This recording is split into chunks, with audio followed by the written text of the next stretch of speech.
عبد المطلب کو یہ حکم اس وقت دیا گیا جب وہ اپنی منت بھول چکے تھے۔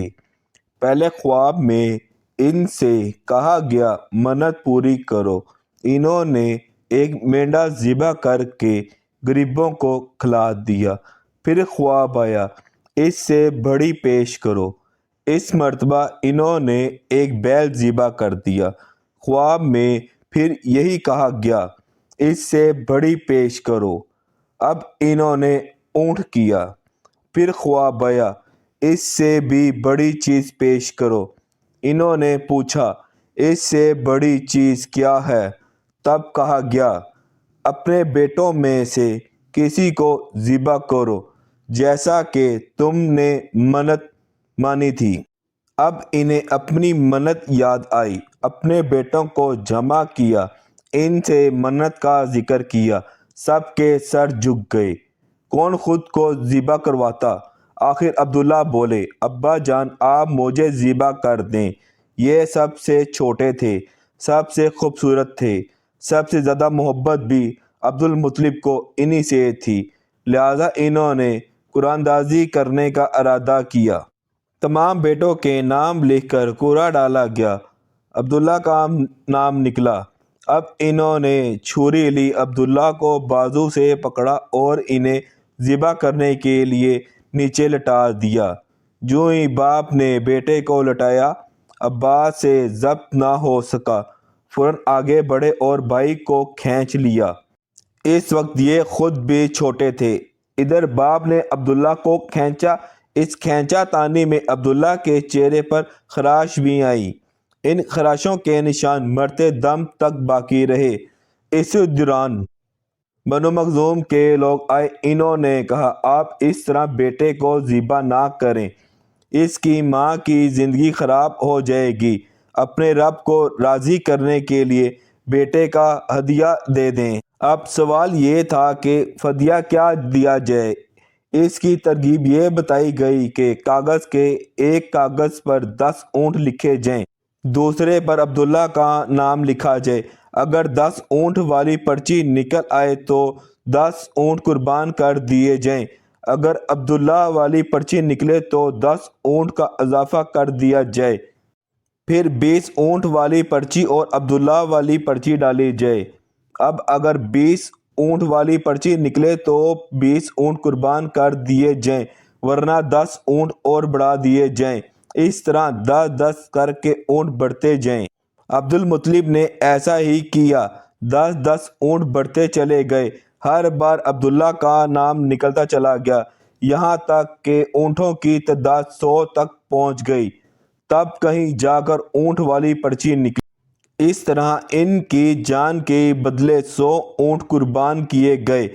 عبد المطلب کو اب پورا اطمینان ہو گیا کہ اللہ تعالیٰ نے عبداللہ کے بدلے 100 اونٹوں کی قربانی منظور کر لی ہے۔ انہوں نے کعبہ کے پاس 100 اونٹ قربان کیے اور کسی کو کھانے سے نہ روکا۔ سب انسانوں، جانوروں اور پرندوں نے ان کو کھایا۔ امام ظاہری کہتے ہیں کہ عبد المطلب پہلے آدمی ہیں جنہوں نے آدمی کی جان کی قیمت 100 اونٹ دینے کا طریقہ شروع کیا۔ اس سے پہلے 10 اونٹ دیے جاتے تھے۔ اس کے بعد یہ طریقہ سارے عرب میں جاری ہو گیا، گویا قانون بن گیا۔ آدمی کا فدیہ 100 اونٹ۔ نبی کریم صلی اللہ علیہ وسلم کے سامنے جب یہ ذکر آیا تو آپ نے اس فدیہ کی تصدیق فرمائی، یہی فرمایا کہ یہ درست ہے، اور اسی بنیاد پر نبی کریم صلی اللہ علیہ وسلم فرماتے ہیں میں 2 ذبحوں یعنی حضرت اسماعیل علیہ السلام اور حضرت عبداللہ کی اولاد ہوں۔ حضرت عبداللہ قریش میں سب سے زیادہ حسین تھے۔ ان کا چہرہ روشن ستارے کی مانند تھا۔ قریش کی بہت سی لڑکیاں ان سے شادی کرنا چاہتی تھیں، مگر حضرت عبداللہ کی حضرت آمنہ سے شادی ہوئی۔ حضرت آمنہ وہاب بن عبد المناف بن زر کی بیٹی تھیں۔ شادی کے وقت حضرت عبداللہ کی عمر 18 سال تھی۔ یہ شادی کے لیے اپنے والد کے ساتھ جا رہے تھے۔ راستے میں ایک عورت کعبہ کے پاس بیٹھی نظر آئی۔ یہ عورت ورقہ بن نوفل کی بہن تھی۔ ورقہ بن نوفل قریش کے ایک بہت بڑے عالم تھے۔ ورقہ بن نوفل سے ان کی بہن نے سن رکھا تھا کہ وقت کے آخری نبی کا ظہور ہونے والا ہے، اور ان کی نشانیوں میں سے ایک نشانی یہ ہوگی کہ ان کے والد کے چہرے پر نبوت کا نور چمکتا ہوگا۔ جو ہی اس نے عبداللہ کو دیکھا فوراً اس کے ذہن میں یہ بات آئی۔ اس نے سوچا ہو نہ ہو یہ وہی شخص ہے جو پیدا ہونے والے نبی کے والد ہوں گے۔ چنانچہ اس نے کہا، اگر تم مجھ سے شادی کر لو میں بدلے میں تمہیں اتنے ہی اونٹ دوں گی جتنے تمہاری جان کے بدلے میں ذبح کیے گئے۔ اس پر انہوں نے جواب دیا، میں اپنے والد کے ساتھ ہوں، ان کی مرضی کے خلاف کچھ نہیں کر سکتا، نہ ان سے الگ ہو سکتا ہوں، اور میرے والد باعزت آدمی ہیں، اپنی قوم کے سردار ہیں۔ بہرحال ان کی شادی حضرت آمنہ سے ہو گئی۔ آپ قریش کی عورتوں میں نسب اور مقام کے اعتبار سے افضل تھیں۔ حضرت آمنہ عبداللہ کے گھر آئیں۔ آپ فرماتی ہیں، جب میں ماں بننے والی تو میرے پاس ایک شخص آیا، یعنی ایک فرشتہ انسانی شکل میں آیا۔ اس وقت میں جاگنے اور سونے کے درمیانی حالت میں تھی۔ اس نے مجھ سے کہا، تمہیں معلوم ہے تم اس امت کی سردار اور نبی کی ماں بننے والی ہو۔ اس کے بعد وہ پھر اس وقت آیا جب نبی کریم صلی اللہ علیہ وسلم پیدا ہونے والے تھے۔ اس مرتبہ اس نے کہا، جب تمہارے ہاں پیدائش ہو تو کہنا، میں اس بچے کے لیے اللہ کی پناہ چاہتی ہوں ہر حسد کرنے والے کے شر اور برائی سے۔ پھر تم اس بچے کا نام محمد رکھنا، کیونکہ ان کا نام توریت میں احمد ہے اور زمین اور آسمان والے ان کی تعریف کرتے ہیں، جبکہ قرآن میں ان کا نام محمد ہے۔ قرآن ان کی کتاب ہے۔ ایک روایت کے مطابق فرشتے نے ان سے یہ کہا، تم وقت کے سردار کی ماں بننے والی ہو۔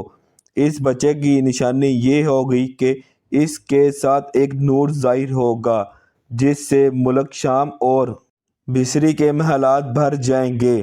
جب وہ بچہ پیدا ہو جائے گا تو اس کا نام محمد رکھنا، کیونکہ توریت میں ان کا نام احمد ہے کہ آسمان اور زمین والے ان کی تعریف کرتے ہیں، اور انجیل میں ان کا نام احمد ہے کہ آسمان اور زمین والے ان کی تعریف کرتے ہیں، اور قرآن میں ان کا نام محمد ہے۔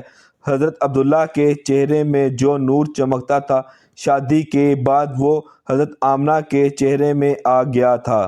امام ظاہری فرماتے ہیں، حاکم نے یہ روایت بیان کی ہے اور اس کو صحیح قرار دیا ہے کہ صحابہ رضی اللہ عنہ نے حضور نبی کریم صلی اللہ علیہ وسلم سے عرض کیا، اے اللہ کے رسول، ہمیں اپنے بارے میں کچھ بتائیں۔ آپ صلی اللہ علیہ وسلم نے ارشاد فرمایا، میں اپنے باپ ابراہیم علیہ السلام کی دعا ہوں، اپنے بھائی عیسیٰ علیہ السلام کی بشارت ہوں اور خوشخبری ہوں۔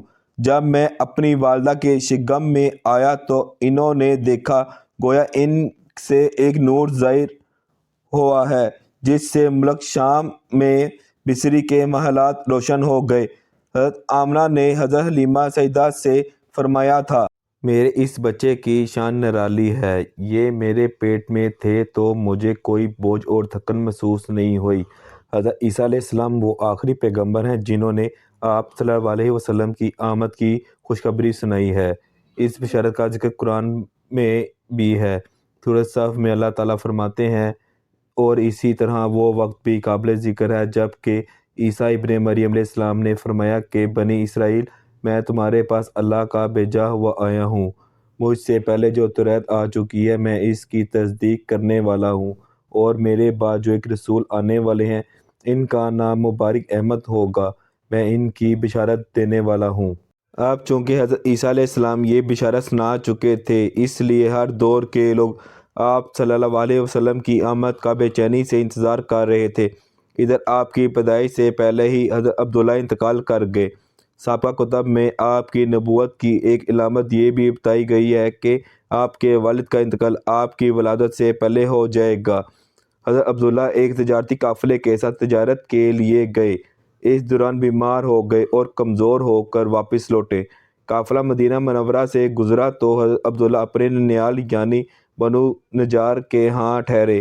ان کی والدہ بنو نجار سے تھیں، 1 ماہ تک بیمار رہے اور انتقال کر گئے، انہیں یہیں دفن کر دیا گیا۔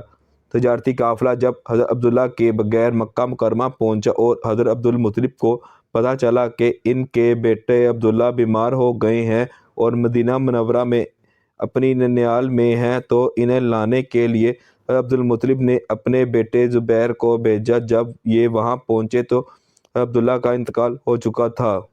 مطلب یہ کہ آپ صلی اللہ علیہ وسلم اس دنیا میں اپنے والد کی وفات کے چند ماہ بعد تشریف لائے۔